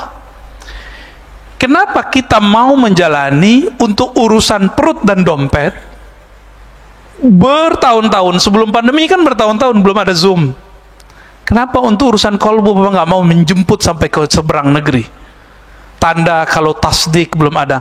Tasdik itu aslul iman, pokok keimanan. Karena tasdik kurang, imannya goyang. Maka zikir nggak pernah bergetar. Ciri-ciri orang berzikir surah Al-Anfal ayat 2. disebut nama Allah, kolbunya bergetar. Coba sebut nama Allah, bergetar nggak? Kan nggak bergetar, karena di kolbunya belum ada tasdik. Oh, Ustadz saya kan udah syahadat, itu syahadat. Persaksian, tasdik belum. Tasdik urusan kolbu. Ini di dalam nanti akan ada semacam navigator, Pak, orang yang kolbunya bening dengan nama Allah, lalu mengenal yang disebut, dia akan mampu mengenali orang jenis dengan dia. Kata Imam Yahya bin Mu'az Ar-Razi, para kekasih Allah itu dapat mencium bau kekasihnya yang lain, walaupun disembunyikan dengan pakaian yang tidak syar'i. Qutaib Alban kan dia pakai celana pendek, Pak. Celana pendek, Pak. Untung mazhab dia bukan Syafi'i. Bagi orang Syafi'i dia nggak syar'i. Ya. Pipi sembarangan, sama Wan Sehan kan begitu.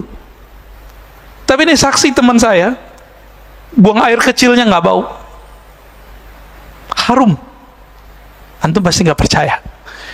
Rozi udah gila lagi katanya. Antum nggak akan percaya.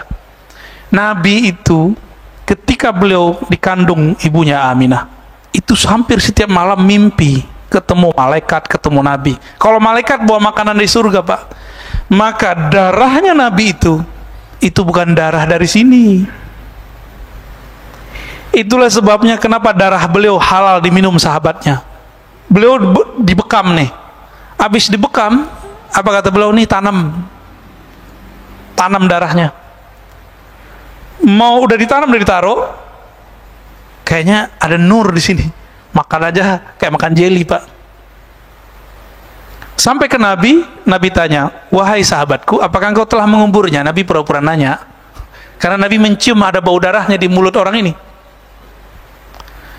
Wahai Rasulullah, sudah aku tanam, tapi di perutku. Sudah aku kubur di perutku. Apa kata Nabi? Perutmu tidak akan pernah sakit selama-lamanya. Maka nanti ada anak ibu-ibu bawa anak-anak sakit perut, itu orang ini dipanggil, kamu ludahin mulut anak ini, sembuh, Pak. Itu pengobatan ala apa itu, Pak Dokter? Pak Dokter yang jawab deh, aku nggak tahu jawabannya apa itu. Pengobatan ala apa itu, Pak? Ala Nabi. Ya, soalnya Imam Ibnu Qayyim nggak memasukkan piok, meludah itu bagian dari ngobahatin, kecuali ruqyah, nggak masukin, ya. Gitu, Pak, ya. Pak Birwan terakhir. Baik. Assalamualaikum warahmatullahi wabarakatuh. Assalamualaikum. Udah tasdik nih.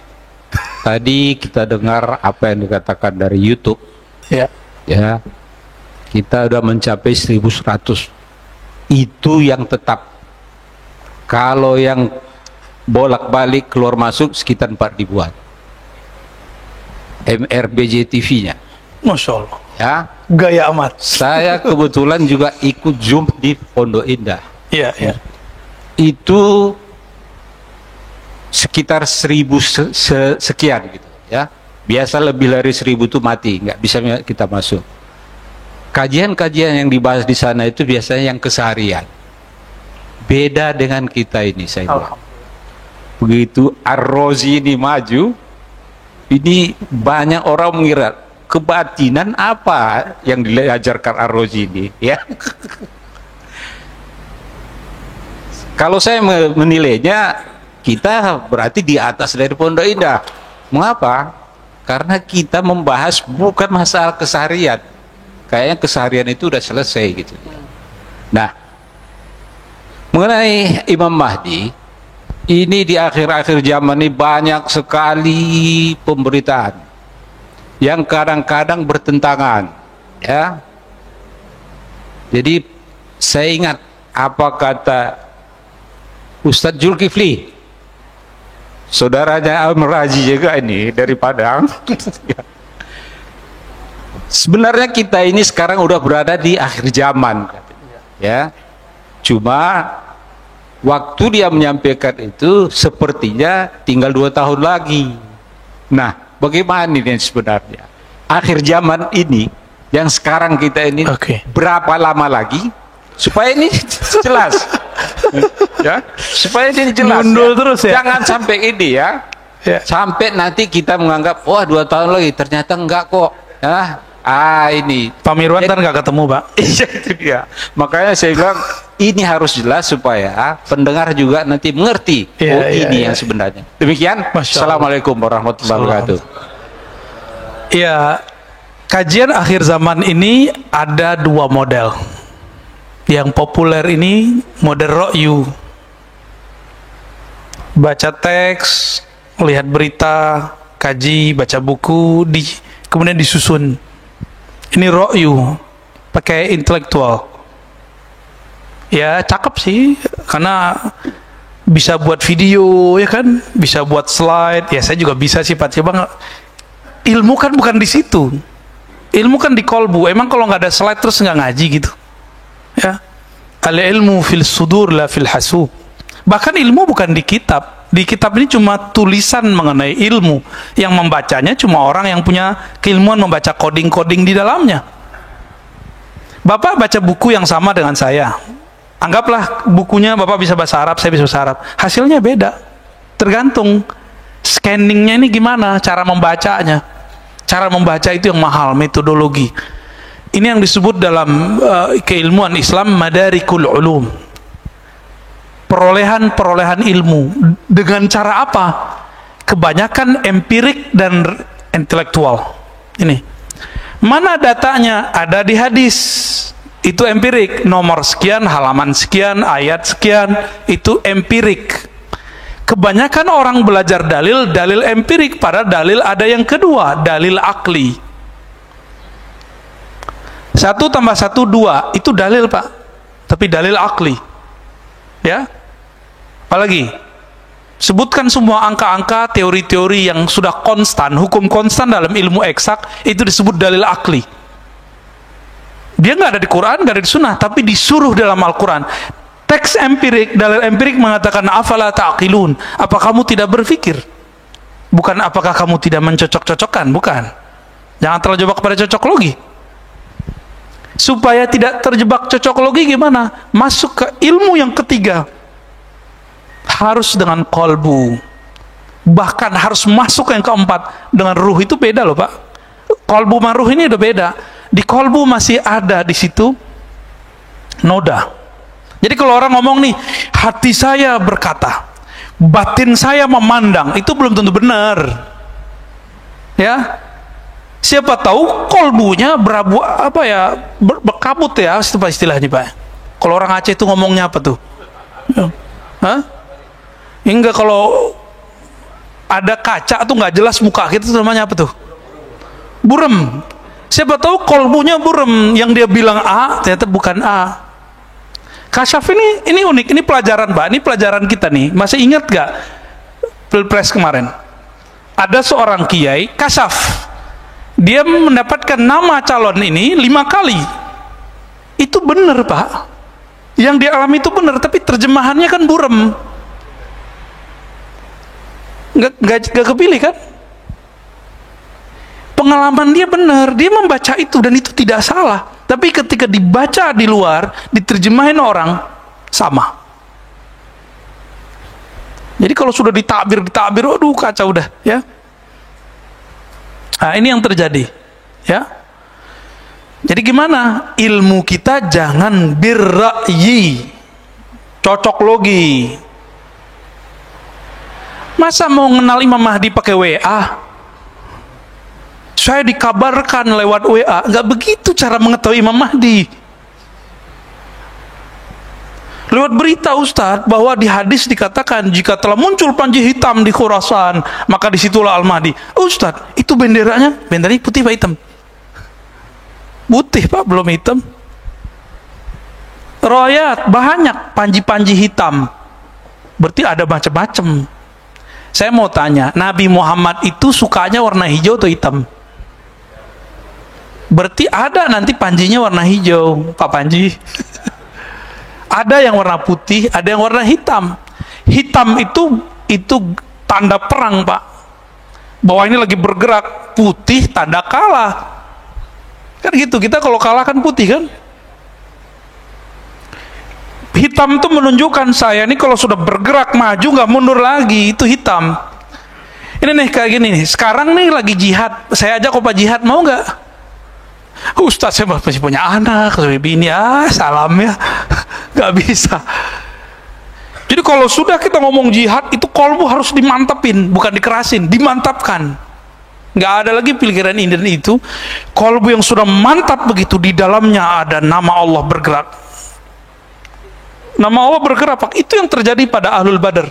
Ketika mereka mengayunkan pedangnya, belum sampai pedang, kalimatullah sudah sampai di jantung orang itu, mati orangnya. Ini ada di hadis Muslim, kata sahabat-sahabat, dulu waktu kami perang Badar, cuma perang itu doang Pak, perang yang lain enggak. Di saat kami mengayunkan pedang, belum pedang sampai, tahu-tahu sudah ada yang menusuk di depan, tidak tahu dari arah mana. Bertanyalah mereka ke Nabi, semuanya 313 mengalami hal yang sama. Apa kata Nabi? Jibril mengabarkanku bahwa Allah mengutus malaikat-malaikat untuk membersamai kalian. Lalu aku bertanya, itu malaikat apa saja? Jadi Nabi ini penasaran. Kata Jibril, sebagaimana 313 itu orang pilihan, maka yang ikut dari kalangan malaikat itu juga orang pilihan. Untuk merasakan getaran malaikat, pakai apa Pak? Malaikat cocok logi, pakai teks? Gak bisa. Cocok logi kalau pakai teori jadi ilmiah. Ilmiah belum tentu benar. Jadi kalau antum nih ngomong, ustadznya, ini ilmiah, belum tentu benar. Tapi kan yang si Anu kan ngomong begitu, ini ilmiah, pasti benar. Enggak. Karakter ilmiah itu bisa digugat kebenarannya. Ini yang kita pelajari dari semenjak kita masih belajar dari awal. Sepakat nggak yang kuliah-kuliah? Karakter ilmiah bisa digugat kebenarannya. Kitab ini nyusun hadis, dia kan nyusun doang Pak, bisa jadi susunannya kebalik-balik. Contoh, ensiklopedia akhir zaman Dr. Mubayyad itu kan bagus, tapi dia naruh Mahdi sebelum Dajjal. Kan Dajjal duluan seharusnya, ya kan? Lalu dia punya asumsi-asumsi kayak tadi, kematian khalifah. Bagi dia bahwa di Ka'bah itulah ada perbendaharaan, tapi itu hadis pendapat lemah. Bagi dia itu Eufrat. Kan nyambung. Berarti dalam dia membaca hadis masuk ro'yu. Ro'yu itu intelektual. Ini murni spiritual. Al-Mahdi yang di-guidance secara rohani, berarti ini spiritual. Mahdiyin, orang yang di-guidance secara spiritual, bukan yang cocok logi. Saya nandain itu aja, karena sekarang sudah mulai masuk ke dunia bisnis nih, kepanikan duit, kepanikan buat perumahan akhir zaman, buat bunker akhir zaman. Enggak, pergerakan akhir zaman enggak begitu Pak. Nabi ketika dulu berjuang buat bunker enggak? Serius nih. Jadi kalau ada yang ngajak buat bunker akhir zaman, antum pastikan itu bukan golongan Al-Mahdiyin. Ya. Buat perumahan akhir zaman, bakal kita tinggal kok nanti. Pastikan itu bukan gerakan Mahdiyin. Mari kita sama-sama menunggu aja, pakai kolbu, pakai rohani, kita sembari mencari dengan ilmu yang ada diberikan Allah, kita minta petunjuk. Karena ada jalur pintas kepada Allah. Salat hajat, salat istikharah, ya, munajat sepertiga malam terakhir. Itu jalan tol kepada Allah Pak. Jangan ditinggal itu, ya. Insya Allah kalau kolbu sudah connect, nanti tidak lagi handphone, tidak lagi apa-apa. Orang-orang dengan kolbunya bicara, ayo kita ketemu di titik mana, kita berangkat ke Mekah. Terus berangkatnya pakai apa Pak? Ini yang dikatakan tadi di hadis, sebelum akhir zaman terjadi, akan terjadi binatang berbicara kepada manusia. Itu baru contoh. Angin tak ngomong, air terngomong, binatang ngomong semua. Disitulah muncul turun ilmu Nabi Sulaiman kembali. Ilmu Nabi Sulaiman pakai akal, kayak ini, pakai ini, bisa ngomong ntar sama angin, hei angin bawa kami, itu bisa gitu Pak ntar. Tapi gimana caranya? Serahkan kepada ahlinya, ya. Nah, jadi tolong hati-hati. Saya sebenarnya kan bukan ustadz akhir zaman Pak, tapi ustadz yang hidup di akhir zaman. Emang ini zamannya. Tolong jangan branding saya dengan nama-nama akhir zaman. Kita ustadz Ahlus Sunnah aja lah ya. Kita ngaji Ahlus Sunnah pelan-pelan. Kalau Ahlus Sunnah kajiannya banyak, maka tidak perlu membranding. Kadang kita ngomong akidah, kadang kita ngomong fikih, kadang ngomong tasawuf. Ya, kan gerak fisik. Innallah yanzuru ila qulubikum. Allah pandang kalbumu, bukan fisikmu. Assalamualaikum warahmatullahi wabarakatuh. Waalaikumsalam warahmatullahi wabarakatuh. tadi dikatakan bahwa Musa Samiri. Musa bin Sam'un As-Samiri. Musa Samiri itu sekarang pun sudah ada. Kita semuanya menganggap Musa Samiri itu waktu zaman Nabi Musa aja, habis itu sudah tidak. Kalau itu yang terjadi, berarti Dajjal pun demikian. Dajjal pun dari dulu sampai sekarang juga udah ada, bukan kita menunggu Dajjal. Ya, di Indonesia pun banyak Dajjalnya. Ya, nggak usah saya sebutkan satu-satu, nanti rame. Jadi saya kira ngapain nunggu-nunggu Dajjal datang nanti? Dajjal sekarang aja kita basmi. Demikian, assalamualaikum warahmatullahi wabarakatuh. Iya, Samiri itu ya Dajjal, Pak. Jadi ada Dajjal yang teri, ada Dajjal yang kubro, yang asli itu Samiri. Sahabat-sahabat Nabi beberapa diizinkan oleh Rasulullah untuk bertemu. Bahkan ada yang dia lagi berlayar terdampar di satu pulau. Itu Tamim Ad-Dari ketemu dengan Dajjal As-Samiri. Satu pulau yang mana kita nggak tahu, Pak. Kan katanya bukan pulau Seribu, Pak. Apa segitiga Bermuda apa ya, wallahu alam, kita kan nggak ngerti, itu urusan Allah lah ya, jangan berspekulasi. Mungkin itu salah satu pulau-pulaunya, tapi itu bukan satu-satunya ya. Lalu ada Dajjal yang artinya maknawi. Apa kata Nabi? Setelahku la nabiyya ba'di, tidak ada lagi nabi, tapi akan muncul salasuna dajjalun, muncul 30 Dajjal. Jadi Nabi kasih angka 30. Itu yang gede-gede itu. Yang pokok-pokoknya aja. Mulai dari Musailamah Al-Kazzab. Namanya Kazzab. Kazzab Dajjal sama artinya. Jadi Musailamah Al-Kazzab itu ngaku dapat wahyu. Jadi ternyata nabi-nabi palsu ini juga dapat kasyaf dia. Ada yang masuk ke dalam dirinya. Hati-hati, Pak ya. Yang dapat bisikan-bisikan belum tentu dari Allah tuh ya, siapa tahu dari iblis ya. Karena tadi iblis Azazil ini punya ring satu tadi sekitar 70-an ribu, itu datang kepada calon-calon wali membisikkan kalam-kalam yang dulu iblis dapatkan sama saya masih menjadi malaikat, menjadi bagian dari malaikat. Jadi iblis itu mempunyai memori takdir. Itulah yang diceritakan kepada Dajjal-Dajjal teri itu. Makanya kalamnya pengikut-pengikut Dajjal yang ini persis seperti yang terjadi. Dia bilang akan terjadi ini, kejadian, Pak. Karena itu memori lama yang dia dapatkan dari Azazil. Gitu, ya. Ya mirip-mirip kayak nabi, tapi nabi palsu. Nabinya iblis. Wali, tapi bukan waliur rahman, tapi wali syaitan. Ya. Jadi nggak usah kita membasminya pakai apa, Pak? Karena dia masuk lewat intelektual, kita masuk lewat intelektual. Dia mau membongkar iman, maka kita pertahankan iman. Nggak perlu kita bunuh, Pak, dia ya. Itu Pak Mirwan aja yang ngurus Tarto. Ya, tafadhol. Ada lagi?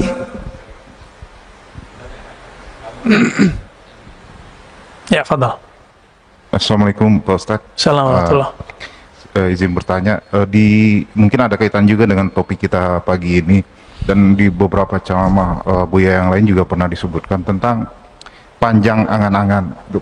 Itu apakah mudaratnya buat kita? Kemudian juga apa bedanya dengan cita-cita? Apakah boleh kita memiliki cita-cita seperti pengen punya kebun, punya apa? Punya lain-lain lah gitu, Pak. Mohon penjelasannya, Pak. Makasih. Iya, betul. Ini kolbunya nanya ini, Pak.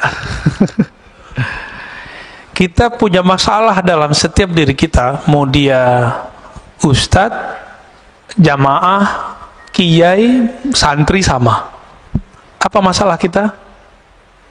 Tulul amal. Tul artinya panjang, amal. Amal itu bahasa Arab pakai hamzah. Secara harfiah artinya itu cita-cita. Secara harfiah. Tapi dalam bahasa Indonesia, cita-cita beda dengan angan. Cita-cita itu sifatnya luhur, sedangkan angan-angan sifatnya belum tentu luhur tinggi ya, mulia. Kapan angan-angan itu tidak menjadi angan-angan? Kalau dia dikaitkan dengan Allah. Contohnya nih, ya, saya pengen umroh, angan-angan. Beda nggak dengan saya berniat umroh? Itu beda. Kalau ingin umroh cuma bilang, ya Allah, orang umroh saya kok enak ya, gitu doang, nyesek di badan. Coba kalau bisa umroh, itu angan-angan namanya. Tapi kalau sudah namanya cita-cita, saya mulai nyicil. Karena cita-cita bahasa Indonesia itu sudah ada niat di dalamnya. Niat itu pasti karena Allah, itu bedanya. Jadi ketika dilibatkan Allah di dalamnya, dijadikan Allah sebagai tujuan akhir, maka angan-angan langsung berubah menjadi niat. Langsung berubah jadi niat, Pak dia. Bapak niat, misalnya nih, ada di antara antum yang masih ngontrak misalnya. Misal, sedih gitu, ya Allah, ngontrak saya, ya Allah. Kasihan anak-anak, rumahnya kecil. Lalu kita berdoa, ya Allah, saya ingin menunaikan kebutuhan anak istriku, tolong izinkan ya Allah. Lalu orangnya bekerja. Itu baru namanya niat. Kalau angan-angan gimana? Tidur aja, Pak. Angan-angan aja. Kalau ada temannya beli rumah, nyesek aja. Orang nyicil rumah, nyicil doang, ngejek ya. Nyicil kan lebih cakep Pak daripada ngontrak. Kalau nyicil dia nyewa tapi berujung dengan kepemilikan, ya enggak? Kalau nyewa, mau 1000 tahun nyewa tetap aja nyewa. Nah, itu beda orang berniat dengan orang berangan-angan. Dan tulul amal ini adanya di sini Pak, di fikrah. Sini dia. Ketika tidak dilibatkan kolbu, maka dia menjadi angan-angan. Dan biasanya bikin orangnya suka ngayal, suka melamun. Nah, beda dengan yang berniat. Kalau yang berniat, diamnya berpikir. Kalau yang angan-angan ini, diamnya melayang. Diamnya ngayal aja gak jelas. Kalau udah ngayal, setan masuk nggak? Masuk. Tapi kalau berpikir, setan susah nembus. Jadi setan tuh nggak bisa nembus orang mikir. Itu hebatnya. Nggak perlu kita sakti untuk melawan setan. Berpikir aja. Nggak masuk Pak setan. Abu Bakar karena berpikirnya cepat, dia langsung tahu. Kalau Muhammad yang ngomong saya percaya. Tuh fikirannya main. Fikrahnya oke. Jadi fikrahnya salim. Jadi nggak tulul amal. Ya. Sayyidina Umar banyak nanya. Tapi setelah fikrahnya selesai, dia pertanyaannya sedikit. Nah ini dia. Jadi boleh nggak kita bercita-cita? Ya harus bercita-cita. Nah cita-cita ini kalau dalam bahasa Arab yang positif itu disebut himmah aliyah. Coba kalau nanti saya mapan, saya akan tahajud setiap malam. Ya, saya akan misalnya bagaimana? Kayak Pak Mirwan nih, jamaah setiap saat. Saya akan tahfiz Quran, itu namanya cita-cita, himmah. Bahasa Arabnya himmah aliyah. Tapi coba cek Pak nanti, kalau dia sudah mapan, dia kerjakan nggak yang dia cita-citakan dulu? Maka di hikam nomor 2, itu disindir orang-orang yang tuh dulu punya cita-cita tinggi, setelah dia mendapatkan kesempatan itu, cita-citanya dia pinggirkan. Ini setan kan gak akan diem. Setelah semua cita-cita Bapak terwujudkan, maka dikirimlah handphone ke kita, dikirimlah TV online kepada kita. Apa yang terjadi? Kita bisa duduk di depan TV 2 jam, bisa di depan YouTube 2 jam, tapi tidak bisa zikir 2 jam, nggak bisa baca Quran 2 jam. Ini tanda-tanda kalau antum tuh perdaya semua. Sama, saya juga begitu. Ya, kena semua kita ya. Ya, saya juga kena Pak. Sama-sama kita perbaiki. Ya, ada lagi Pak, cukup? Cukup lah ya. Oh, masih ada. Ini Ahlul Bait ini. Assalamualaikum Ustaz. Caranya 2 Pak. 1 berguru. Nanti guru itu kasih guidance, kamu amalkan ini. Karena kita percaya sama guru ini, kita tahan Pak 2 jam di depan mushaf. Itu satu. Yang kedua, kalau udah berguru, ilmui apa yang diamalkan. Sahabat itu kenapa sanggup zikir dari ba'da subuh sampai zuhur? Itu mereka nggak beranjak. Karena dia tahu rahasia zikir ba'da subuh sampai syuruk, apalagi lanjut gitu. Kayak weekend begini. Katanya kalau sudah mapan, pengen di masjid aja. Ya, kena corona, Pak. Intinya masjid apa? Zikir toh. Intinya masjid baca Quran, intinya masjid taklim. Ini taklim bentar aja udah gelisah, ya kan? Udah syuruk nih. Ini cara setan nipu nih, Pak. Hati-hati. Hati-hati di situ. Ya. Nah, tapi yang belum tahu ya nggak apa-apa. Lebih afdal ngaji apa sholat? Hah?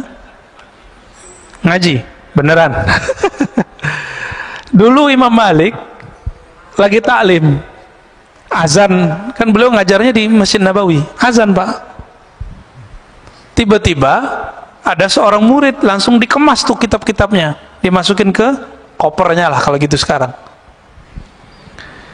Lalu Imam Malik nanya, bro, ente mau kemana? Mau sholat sunat Tuan Guru. Apa kata Imam Malik? Oh gitu ya. Menurut kamu lebih afdol berilmu atau sholat sunat? Apa jawabannya? Bingung juga dia, Pak. Tapi dia pikir-pikir, iya ya, berilmu. Udah, nggak jadi Pak, datar lagi kitabnya. Masih ingat ada dalil hadis bahwa Allah lebih suka kepada orang alim yang tidur daripada orang yang tidak berpengetahuan lagi sholat. Karena orang yang nggak berpengetahuan sholat, dia merasa dirinya alim, dia merasa dirinya lebih mengerti, dia merasa dirinya suci dengan sholatnya. Coba Pak, kalau semua orang kayak tadi, wah syuruk nih pada sholat semua, saya ngomong sendiri dong. Kan kacau itu. Ini akibat ya, akibat kita nggak bisa melempatkan sesuatu pada tempatnya. Cuma 2 kali seminggu kok, sekarang udah dihapus kok yang pagi-pagi yang lainnya kan. Udahlah ya. 3 lagi. Udah Pak, kalau nggak ada nggak usah ditahan Pak.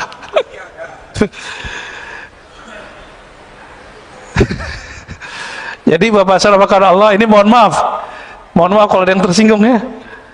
Silakan tersinggung. Kalau ada taklim, siapapun yang taklim, suka nggak suka, nyaman nggak nyaman, duduk aja. Antum dapat berkahnya lebih afdol dari 100 rakaat sholat kita Pak. Dalilnya ada di Sunan Ibnu Majah, hadisnya hasan.